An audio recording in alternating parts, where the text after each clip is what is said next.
Well, good evening. I know that we do have a few problems tonight. For some reason, we are not going out on Facebook at the current time. Not too sure why, but we are going out on YouTube and Twitter. So I do apologise. I have quickly put a message up on Facebook to give people the link to come across to YouTube. Hopefully they will find us. Well, good evening and welcome to this week's programme. Well, what's changed since last week's programme? Well, I guess on a global basis, not too much. Donald Trump is still in the White House and trying to claim he won the presidential election, despite the results telling us otherwise. We're still all on lockdown, and the daily statistics on coronavirus still seem to be growing. This week, the latest figures reveal that 126 patients are in Dorchester's hospitals being treated for coronavirus. The local R rate in WykeRegis is between 1.2 and 1.4, and we're just below the national average for those being tested positive.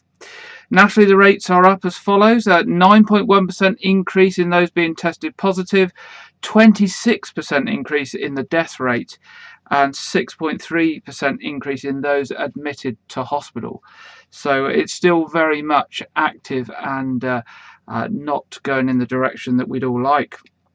If you want to keep up with national and local information, you can go along to this website, coronavirus.data.gov.uk. You can put your postcode in and it will give you the national statistics and the local information as well. I don't know if you saw BBC Breakfast this morning, but it was really good to see them running a report on Peter Duncan's online panto. They're only a week behind us, if you remember. If you were here last week, we covered that story last week. So it's nice to know at a local level we are a week ahead of the BBC. Turning to local news, Dorset Council have been awarded government funding to fully train and deploy COVID marshals to work with the public and business owners to ensure they are COVID secure. The council has been working with Dorset-based company Event Security Southern Limited to implement the marshals. The marshals will help support these efforts by providing an effective frontline presence on the streets, and the council hopes that it increases public confidence when visiting Dorset's high streets and town centres. Last Thursday night, the marshals were out in Weymouth Harbourside and beachfront areas, as these have been reported as potential hotspots for congestion. While the police and select council officers will continue to have enforcement powers, the COVID marshals have been tasked with engaging, explaining and encouraging best practice on national COVID secure guidelines with members of the public. The marshals will promote social distancing, encourage people to follow COVID-19 public health measures, while educating and explaining guidelines to businesses and the general public. The marshals will also remind people to wear face masks where required to encourage social distancing in busy areas.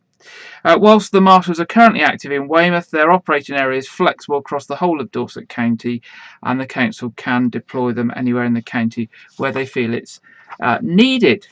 So that's our COVID marshals.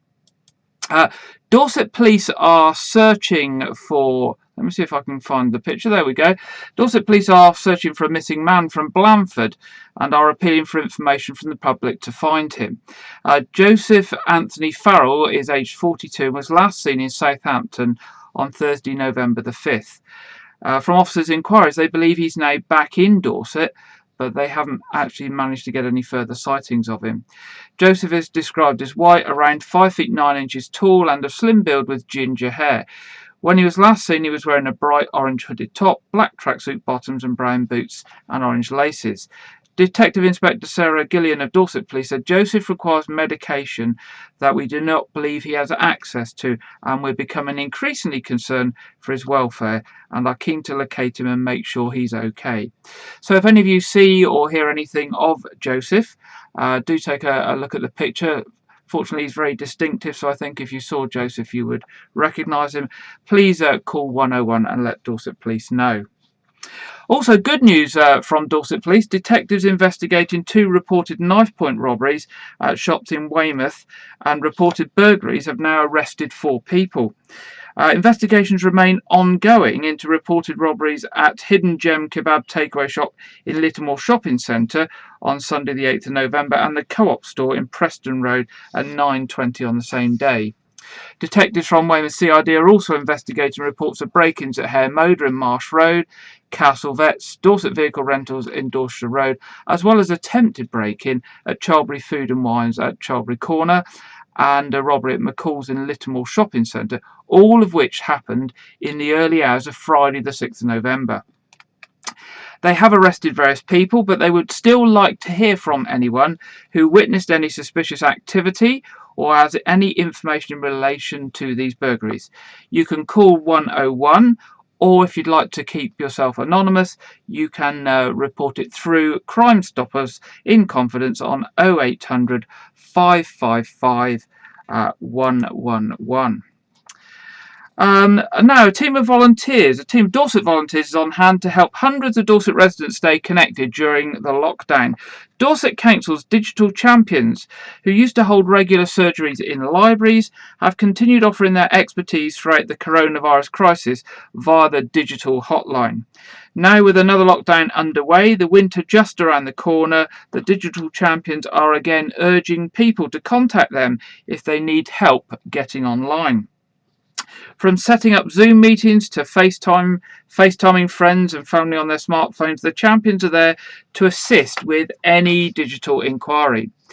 Dorset Council's Deputy Leader, Councillor Peter Wharf, we've got a picture of Peter, there he is, said one of the most important things that's helped us get through the last lockdown is the ability to digitally stay in touch with our loved ones. Our digital world also enables people to work from home, helps businesses stay alive and allow children to keep up with their education. Technology can make a huge difference to people's lives and help them feel less isolated. Since the Digital Champions hotline was launched in March, more than 450 people have called for assistance. Inquiries have ranged from ordering groceries online to setting up virtual Tai Chi sessions and accessing NHS websites and solving technical problems with laptops. If you want any help, the Digital Champions hotline is open 10 a.m. to 12 noon daily on 01305 221048, and when they're not open you can leave a message and they will call you back. A creation of more than 500 homes and a new school is taken a step closer in Chickerell after a planning application for the project has been submitted. The vast development is proposed for land off the Chickerell Link Road at the bottom of the Granby Industrial Estate, and if approved it will include 502 homes, a primary school, a skate park, changing facilities, as well as new main spine road, which will connect School Hill in the north to Chickerell Link Road in the south. The homes, if approved, will be built by Persimmons Homes. Matt Payne, Managing Director of Persimmons Homes South, said discussions have taken place with the local education authority, with the required land identified for the provision of a new primary school. Land would also be set aside for formal sports facilities in the south of the site, including football facilities with the potential for changing rooms and a skate park. 4 play areas are also proposed, catering for different age groups. They would be a benefit to both the proposed development and the surrounding community. Persimmon Homes have held 2 consultation sessions last year with local residents who were able to express their opinions on the development. Concerns have been raised by local people about the size of the development and its impact on the green space and wildlife in the town. So that's our local news tonight. Turning now to our first story this evening. It's become very obvious that people are starting to prepare for Christmas. BBC Breakfast this week had a section one morning showing how people were already decorating up with lights and trees and very much getting in the Christmas spirit and using it as an opportunity to cheer themselves up, obviously against the background of the lockdown and depression and other things that are happening at this time. I also had a call this week from a local Christmas tree provider asking whether we wanted to order a regular Christmas tree. So Christmas is very much started early this year. The likelihood is that more homes than usual will be getting their Christmas trees in earlier, we'll be having more Christmas lights than ever, or having more candles for atmosphere this year. However, have you ever paused to think about the increased risk to our household from fire over the Christmas period? We may be overloading our electric sockets, we may use cheap lights that overheat, we might have more candles around the house, and we may take our eye off the ball when cooking or smoking, as we've had a little bit too much of that Christmas cheer. I've unfortunately myself been involved in 2 fires over Christmas period, and it can be quite frightening. Each year over Christmas in the UK, there are around 3,000 house fires. Candles themselves spark around 1,000 house fires, resulting in 9 deaths and 388 casualties. Fairy lights went up in smoke in 20 fires, while Christmas trees, decorations and cards were also a fire risk and responsible for 47 house fires, leading to 20 other non-fatal casualties. Whilst candles are the most obvious area of risk, did you know that if you have a real Christmas tree and it dries out quickly, it will burn? In fact, it will burn rapidly if it comes into contact with faulty tree lights, a candle, or even a cigarette. The following video by US Consumer Product Safety Commission emphasises the need to have trees with roots and water them if we can, if we're having a real Christmas tree. Because if we have one without roots and they dry out, and bearing in mind we're probably going to have them in our houses longer this year, then they are a serious fire risk. In the video I'm about to show you, you'll see how differently a dried out tree reacts when with a source of ignition than one that is well watered.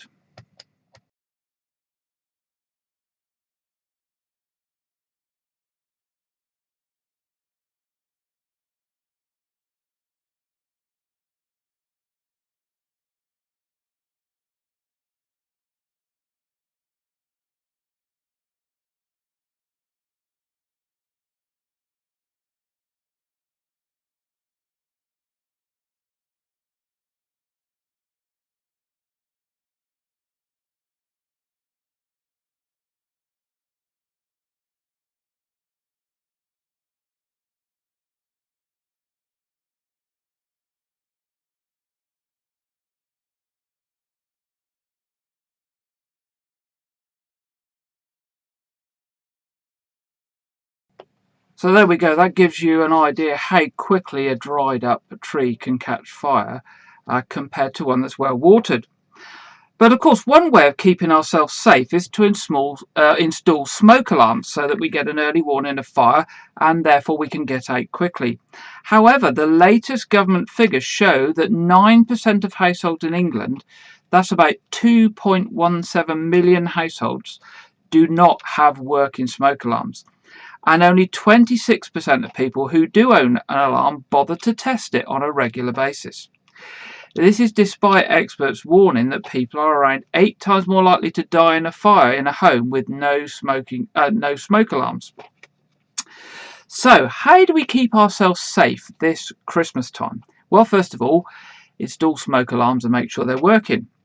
If we can, have an artificial tree rather than a real one, or if we have a real one, make sure it's one with roots or we don't let it dry out.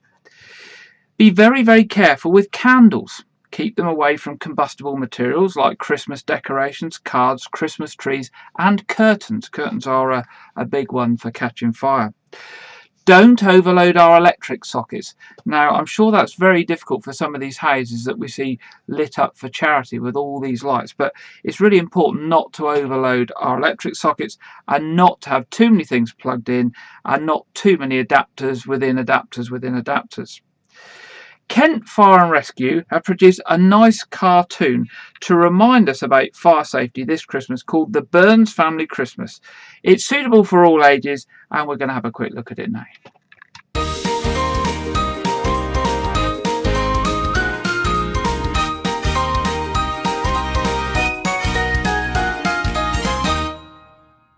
The Burns family love to light up the whole house at Christmas. The Burns house is very busy at Christmas, so they need to make sure they don't overload the plugs. Computer, Christmas lights, phone charger, battery charger and Mum's new hair straighteners, all in the one socket. That's asking for trouble. Well done, Dad. That's much safer. Not everything needs to be plugged in if it's not being used.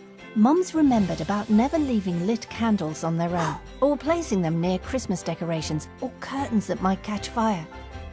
Dad's realised he needs batteries for Elsa's present from Father Christmas, but he knows not to use the batteries from the smoke alarm for everyone's safety. Make sure you have enough batteries in the house before Christmas Day for everyone's presents. In the kitchen, always keep an eye on what's cooking. It's so easy to get distracted. Otherwise, you may have to buy a new kitchen in the New Year's sales. But luckily, the Burns family Christmas dinner was saved. Ho, ho, ho, ho, ho, ho.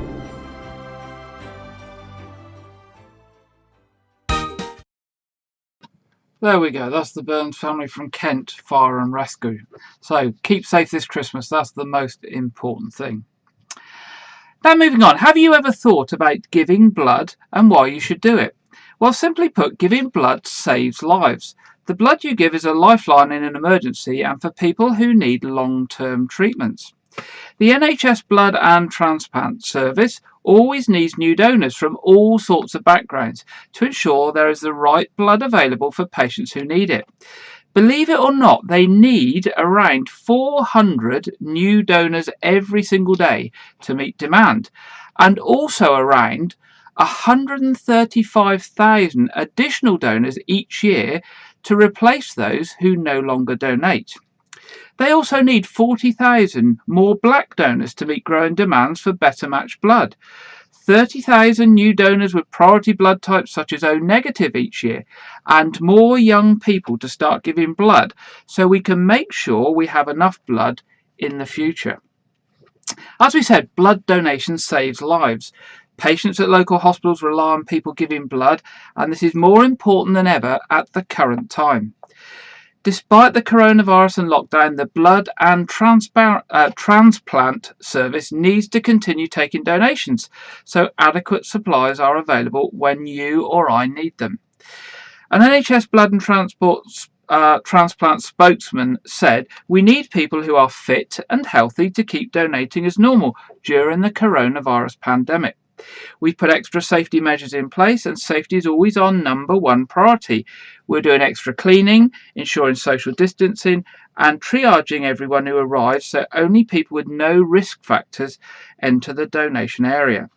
Our sessions and donor centres are still open and travel to blood donation sessions is essential for the NHS.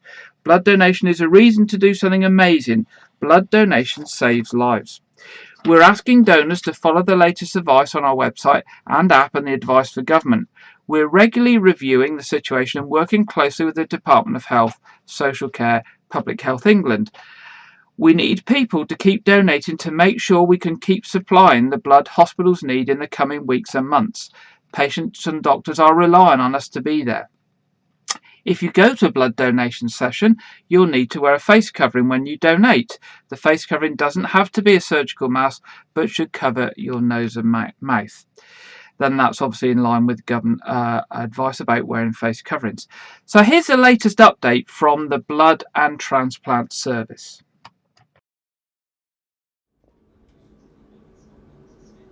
There is always a need for blood, and hospitals and patients rely on donors like you. At this time, it is important that you keep donating blood as normal. We are working with the government and the rest of the NHS to prepare for the impact of the coronavirus, and this is likely to be significant. You can help the NHS prepare by keeping your appointment and giving blood as normal. When booking an appointment, please follow the latest advice on travel and health, which you can find on our app or website www.blood.co.uk. And please be aware that there are some extra travel and contact deferrals in place because of the coronavirus. Again, you can find these details on our app and our website. As usual, please do not come to session if you have a cold or you have any flu-like symptoms. If you can't keep your appointment, it's important that you let us know so that we can give it to someone else. Before and during your visit, please follow all the latest hygiene advice. Safety is our number one priority, and our teams are trained in thorough universal hygiene precautions. Blood donation is quick, easy and safe. Every time you donate, you can save up to 3 lives. Our stocks are good at the moment and your donation will help to keep things that way. We look forward to seeing you on our sessions soon. There we go. That's the blood and transplant service. And the news is that there is a session this week locally at the Rembrandt Hotel on Dorchester Road on Tuesday. The session is not full yet, so if you'd like to go along and donate blood this week, please call 0300 123 2323 or visit www.blood.co.uk to book an appointment. They do ask that you don't just turn up, that you do book an appointment in advance. So that's some good work you can do this week if you feel that you want to help the blood and transplant service. Now, this is the time in the programme where I would normally play my dodgy birthday jingle, but there's no birthdays to mention this week. If you have joined us from Facebook, I do apologise that the feed to Facebook is not working for some reason at the current time. And for those of you that want to take part in the quiz, I will investigate it between the news programme and the quiz to see if we can get it working. But I have got some error message coming up and I don't know why that's happening, so I do apologise. Our third story this evening is about Advent. That's the period before Christmas. Have you ever thought about what Advent means? Or actually, Adventum to be precise, it's Latin for coming. And if you look up the meaning of Advent in the English dictionary, it will say it's a time of preparation for the arrival of a person or event. This week, Janet Hall thinks about Advent and waiting. Hello. I wonder how good you are at waiting for things. Nowadays, adults as well as children seem to find waiting almost impossible. When I was a child, my life was full of waiting. The everlasting wait to be grown up enough to do the things that you really wanted to be doing. Waiting for a bike when all my friends seemed to have one before me. Waiting for our summer holidays. Oh, the list was endless. Waiting seemed to be an inevitable part of life. You even had to wait for wait and see pudding. Waiting for Christmas was just part of this waiting, for the decorations were not put up until Christmas Eve, which made them part of the huge climax, which was Christmas Day. This year, people don't seem to be able to wait till the end of November to put their decorations up. For me, one of the first signs that the waiting was at least being allowed to begin was the Advent wreath. One candle was lit each week until we finally arrived at Christmas Day. The waiting seemed to be savoured and gloried in as we watched the flames increase and knew that the waiting was decreasing. This year, I want to help you savour the time of waiting for Christmas with a reflective service live streamed each week on a Friday at 5 o'clock. In it, we will explore not only the importance of this time of waiting, but what exactly we are waiting for. It will include not only stories of the people who waited for the birth of Christ, but also consider the waiting we've been going through since the outbreak of coronavirus. But most of all, it will be about having the trust in God to wait through these dark times with hope for the joy and love and peace that Christmas brings. Now I am going to make my Advent wreath.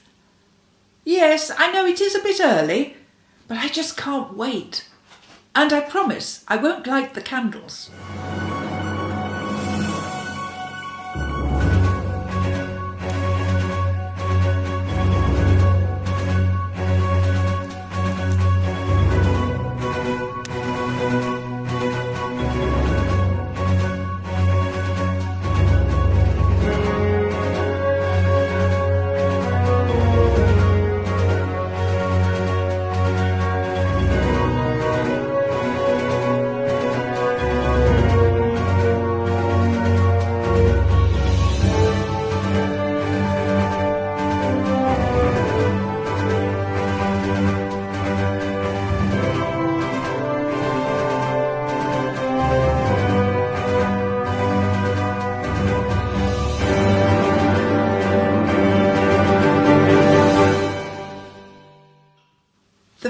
service will be on Friday the 27th of November at 5 o'clock on all the usual ways that you receive services.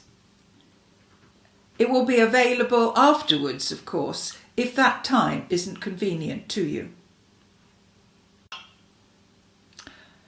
I'm also going to read a book by the Archbishop of York, Stephen Cotterill, called Let It Slow, which you can get on Amazon as a paperback for $6.99 or as a Kindle for $5.99.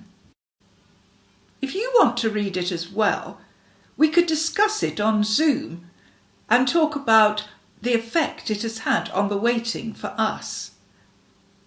Just let me know if you think that would be a good idea. And I will wait patiently for your answers. Bye for now. Thank you, Janet. And so if you've joined us from Facebook tonight, unfortunately the feed is not going out on Facebook. There is an issue with Facebook. I suspect they've updated their software because this happened once before, and unfortunately until we go live we don't actually know there's an issue. So I will investigate as soon as I'm offline and hopefully get it working for our quiz this evening. Our next story goes back a bit in history. Did you know that it's 250 years ago on the 16th of December 1770 that Ludwig van Beethoven, the German composer and pianist, was born? He's described as one of the most influential and significant composers of all time. Even if you don't go out of your way to listen to Beethoven, I'm sure some of his compositions will be familiar to you if you heard them. They're often used as backing music for TV commercials and incidental music in films. I thought I would look back to learn a bit more about Beethoven and also see how his 250th anniversary is being marked.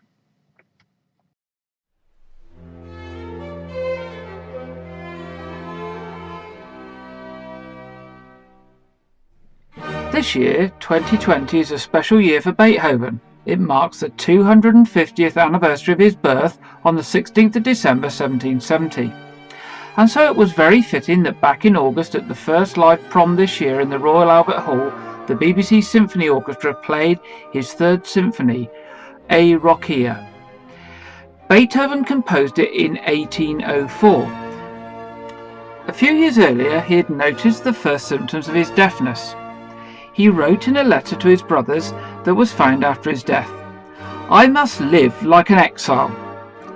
The deafness brought in its wake depression and thoughts of suicide, but Beethoven wrote that the only thing that held me back was my art. He went on to compose works which expressed the tragedy this cross of deafness brought, but also conveyed the power of the human spirit which proved indomitable in the face of that struggle. "Music," he wrote, "is the electric soil in which the spirit thinks, lives and invents." Beethoven was to compose 6 more symphonies after WykeRegis and a wealth of other music up to his death in 1827. He spent most of his life in Vienna, but through his music, his creative genius travelled far and wide. Scholars divide his work into 3 stages. Up to 1800, he composed very much in the classical tradition. That year marked a second stage with works like the 5th Symphony, which opens with the famous 8-note motif of fate knocking at the door, and his opera Fidelio. Then in 1817 came a final stage when his compositions explored new territories of the human spirit altogether. Although his deafness brought loneliness and isolation, he found in music the means to express those experiences, his struggle with destiny, his love of nature, and that search for an inner peace and serenity. Weighed down by physical limitations, he found a freedom to express himself and his longing for transcendence and light.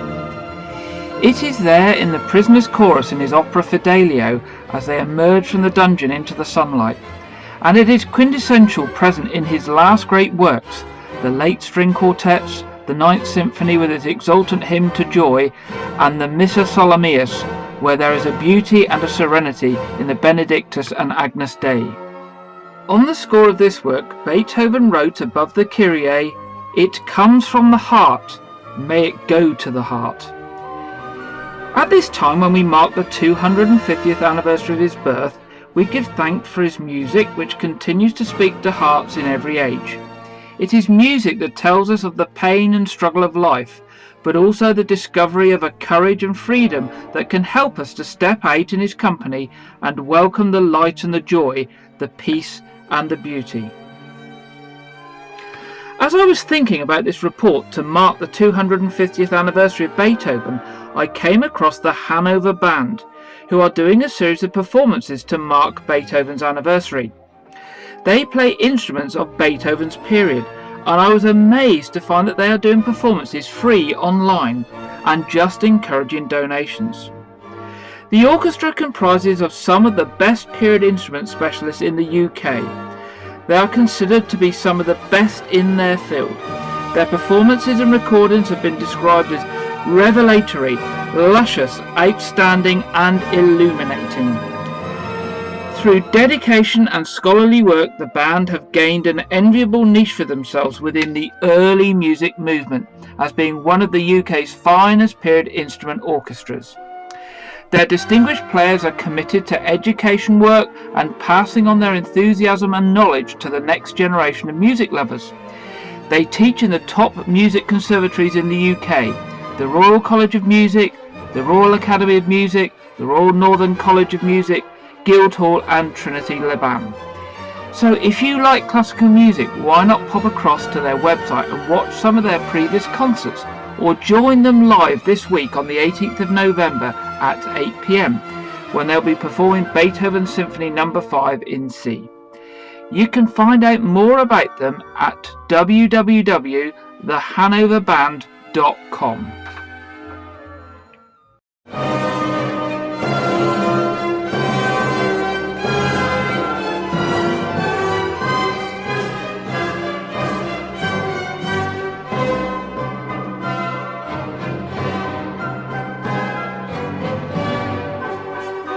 Beethoven is just one of the most extraordinary composers I can think of in the way that he changed music.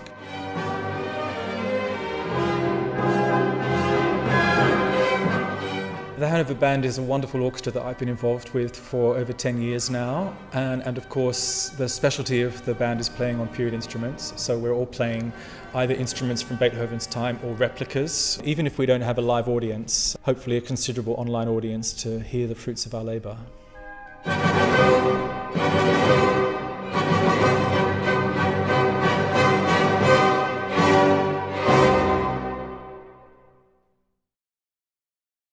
There you go. What a fantastic group of people playing period instruments at a very high standard and offering their concerts free of charge online. So do go over to their website and have a look if you're interested in classical music. So what does the week ahead hold for us?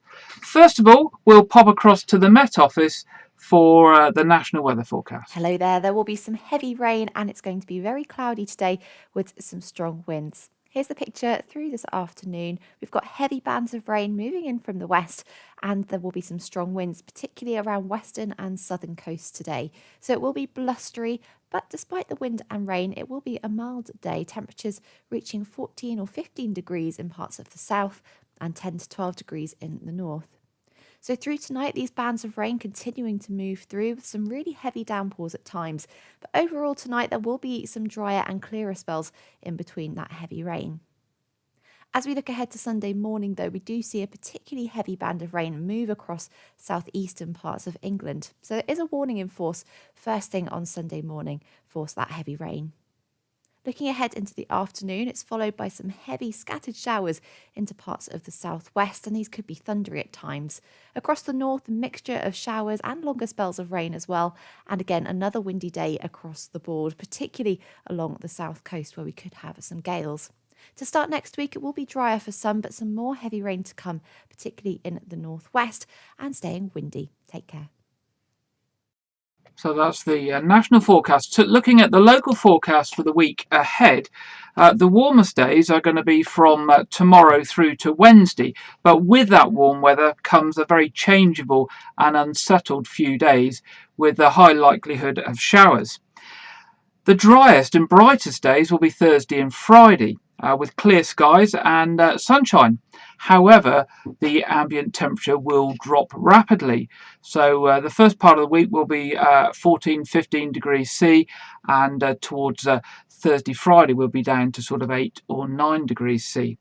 And it also looks, unfortunately, as if the rain is going to return for next weekend on Saturday and Sunday.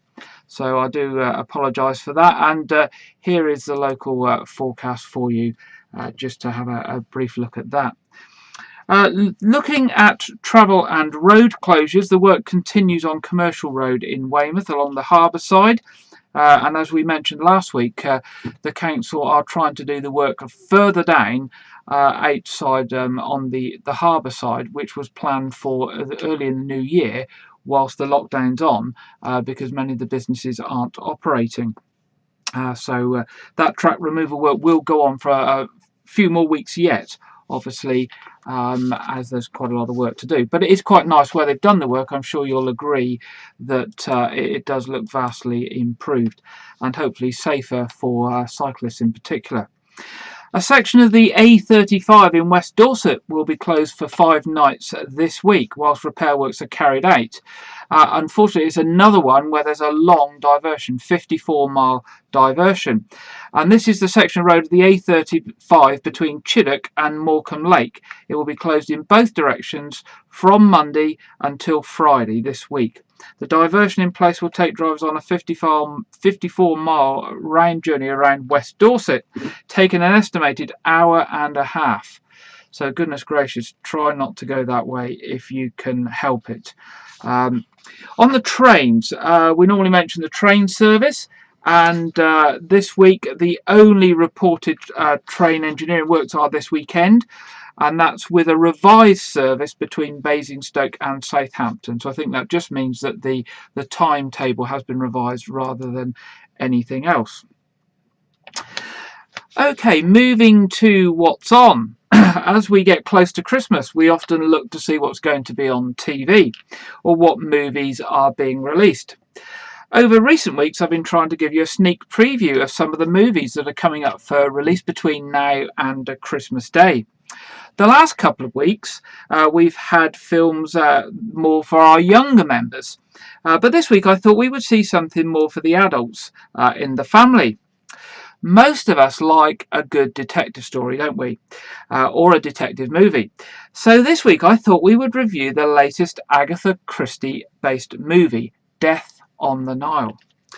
Belgian sleuth Hercule Poirot's vacation aboard a glamorous river steamer turns into a terrifying search for a murderer when a picture-perfect couple's idyllic honeymoon is tragically cut short.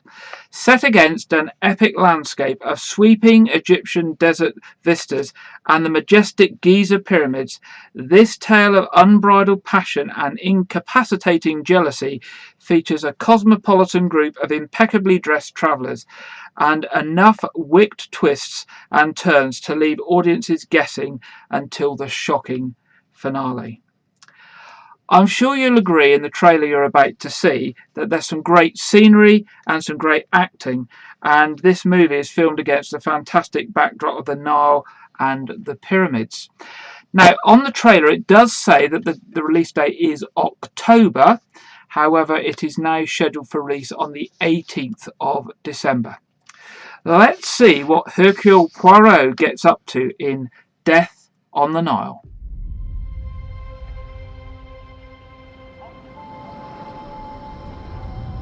The romance of the desert has the power to seduce.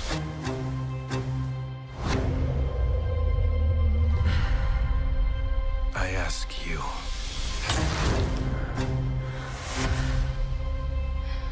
have you ever loved so much?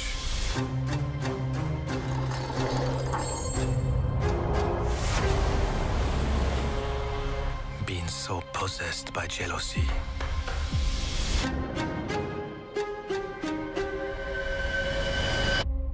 that you might kill. You had something to hide. The crime is murder. Should have hidden it, shouldn't you? The murderer is one of you. I don't feel safe here. I don't feel safe with any of them. It's too late to change events. It's time to face the consequences. I have investigated many crimes, but this Policy of truth. has altered the shape of my soul. I am Detective Hercule Poirot, and I will deliver your killer. Is what you swore the time before. Never again is what you swore.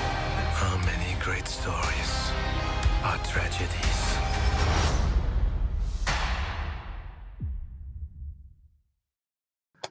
There you go. That's Death on the Nile, Agatha Christie's Death on the Nile, with the detective Hercule Poirot, out on the 18th of December.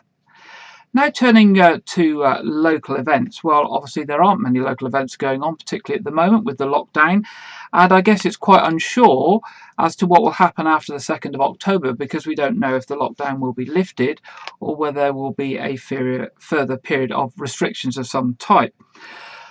In previous weeks, we actually have telling you lots of information that was going to happen, things at the Nose and at the Pavilion. What I would urge you to do is obviously to watch their websites as we get towards the 2nd of December and know what's happening, and obviously to help support them if they're being able to put things on. And also things like Sea Life and the Weymouth Museum as well.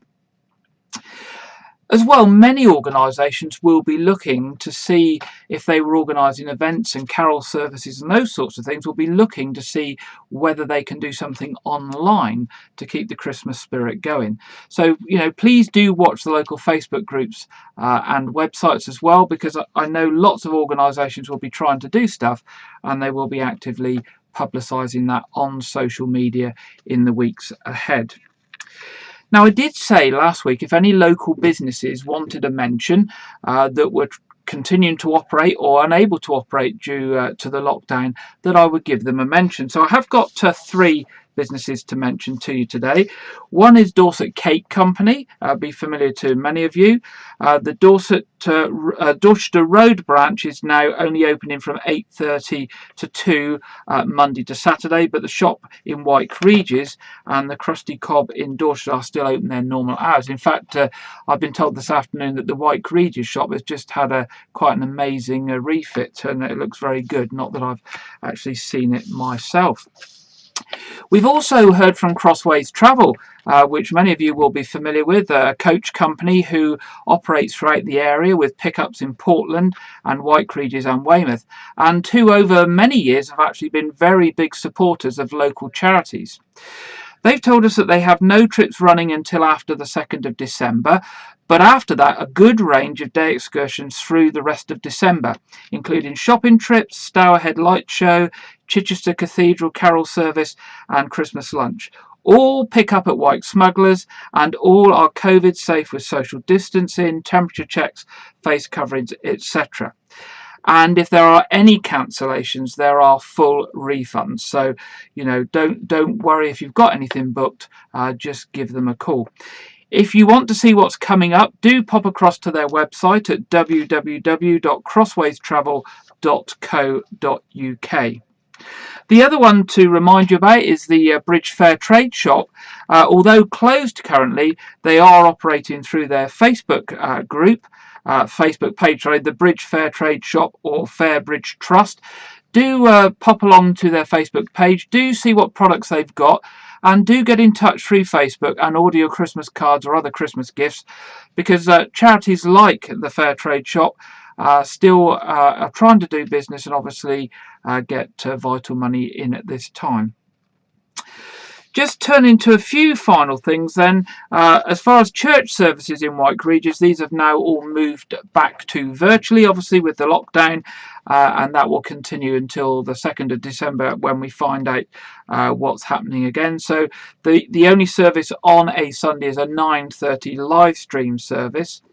There is an evening prayer live stream at 5 p.m. on Tuesday, and there is time for private prayer in All Saints Church at 10:30 on a Wednesday.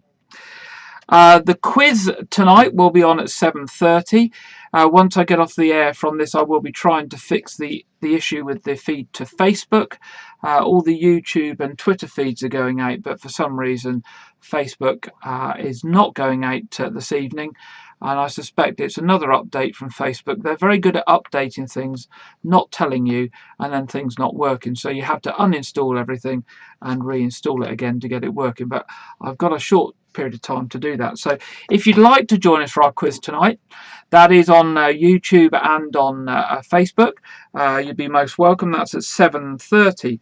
If you have any stories at all for our programme next week, any local events, any local businesses doing anything that you want to update us and for us to get out to the local community, just drop us an email either to gary@parishofwykeregis.org.uk, or an even shorter one for you to remember is news@wykeregis.tv.